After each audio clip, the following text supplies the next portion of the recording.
ಎಂಥ ಡೆಬ್ಯೂ, ಎಂಥ ಸ್ಟಾರ್ಟ್, ಎಂಥ very first ball prince Yadav ಕಡೆಯಿಂದ. ಅವರು ಜಾಸ್ ಬಟ್ಲರ್ಗೆ ಬೌಲ್ ಮಾಡಿದಂತಹ ಇನ್ಸ್ವಿಂಗಿಂಗ್ ಯಾರ್ಕರ್ ಇದೆಯಲ್ಲ, ಇನ್ನೂ ಕಣ್ಮುಂದೆ ಹಾಗೆ ಕಟ್ಟಾಗಿದೆ. ಇನ್ಸ್ವಿಂಗ್ ಡೆಲಿವರೀಸ್ ಬಟ್ಲರ್ ಅವ್ರಿಗೆ ಸ್ವಲ್ಪ ವೀಕ್ನೆಸ್ ಅಂತ ಗೊತ್ತೇ ಇದೆ, ಸಾಕಷ್ಟು ಬೌಲರ್ಸ್ ಇದನ್ನ ಪ್ರಯೋಗ ಮಾಡ್ತಾರೆ. ಬಟ್ ಇಲ್ಲಿ ಖುಷಿಯಾದ ವಿಚಾರ ಏನು ಅಂತಂದರೆ, ಜಸ್ಪ್ರೀತ್ ಬುಮ್ರಾ ಅವ್ರನ್ನ ನೆನಪಿಸುವಂಥ ಒಂದು ಡೆಲಿವರಿ ಬೌಲ್ ಮಾಡ್ತಾರೆ. ನೋಡಿ, ಸೀನಿಯರ್ಸ್ ಎಷ್ಟು ಚೆನ್ನಾಗಿ ಪರ್ಫಾರ್ಮ್ ಮಾಡ್ತಾರೆ, ಅದು ಹೇಗೆ ಎನರ್ಜಿ ರಬ್ ಆಗುತ್ತೆ ಯಂಗ್ಸ್ಟರ್ಸ್ ಮೇಲೂ ಕೂಡ ಅಂತ. ಡೊಮೆಸ್ಟಿಕ್ ಸರ್ಕಿಟ್ನಲ್ಲೂ ಕೂಡ ಈ ಥರದ ಸಾಕಷ್ಟು ಒಳ್ಳೊಳ್ಳೆ ಬೌಲಿಂಗ್ ಪರ್ಫಾರ್ಮೆನ್ಸ್ನಿಂದ ಹೆಸರುವಾಸಿಯಾಗಿರೋ ಪ್ರಿನ್ಸ್ ಈ ಬಾರಿ IPLನಲ್ಲೂ ನಮ್ಮ RCB ವಿರುದ್ಧ ವಿರಾಟ್ ಕೊಹ್ಲಿ ಅವರ ವಿಕೆಟ್ ಕೂಡ ಪಡ್ಕೊಂಡ್ರು. ಹಾಗೆ ಟ್ರಾವಿಸ್ ಹೆಡ್ ಅವರ ವಿಕೆಟ್ ಪಡ್ಕೊಂಡಿದ್ದಾರೆ. ಇದು ಸಾಕಷ್ಟು ಕಾನ್ಫಿಡೆನ್ಸ್ ಅವರು ಕೊಟ್ಟಿರುತ್ತೆ, ಇದರಲ್ಲಿ ಡೌಟೇ ಇಲ್ಲ.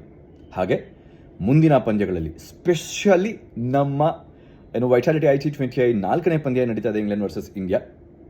ನಿಮ್ಮ ನೆಚ್ಚಿನ ಸೋನಿ ಸ್ಪೋರ್ಟ್ಸ್ ನೆಟ್ವರ್ಕ್ನಲ್ಲಿ ನೀವೇನು ನೋಡ್ತೀರಿ, ಹಾಗೆ ಕನ್ನಡ ಕಮೆಂಟ್ರಿ ಒಟ್ಟಿಗೆ ಸೋನಿ ಸ್ಪೋರ್ಟ್ಸ್ 10-4 ಕನ್ನಡದಲ್ಲಿ ಅಂತ ನಾನೇನು ರಿಕ್ವೆಸ್ಟ್ ಮಾಡ್ಕೊಳ್ತಾ ಇದ್ದೀನಿ. ಈ ಒಂದು ಪಂದ್ಯದಲ್ಲಿ ಭಾರತಕ್ಕೆ ಆಸರೆ ಆಗಲೇಬೇಕು. ಅಷ್ಟೇ ಅಲ್ಲದೆ ಮುಂದಿನ ದಿನಗಳಲ್ಲಿ ನಮ್ಮ ಫಾಸ್ಟ್ ಬೌಲಿಂಗ್ ಅಟ್ಯಾಕ್ ಏನಿದೆ ಇದನ್ನು ಲೀಡ್ ಮಾಡುವಂಥ ಒಬ್ಬ ಒಳ್ಳೆ ಬೌಲರ್ ಆಗಲಿ ಅಂತ ನಾನೆಂತೂ ಆಶಿಸ್ತೀನಿ. ನಾಳೆ 4ನೇ ಪಂದ್ಯ ನೋಡೋಣ.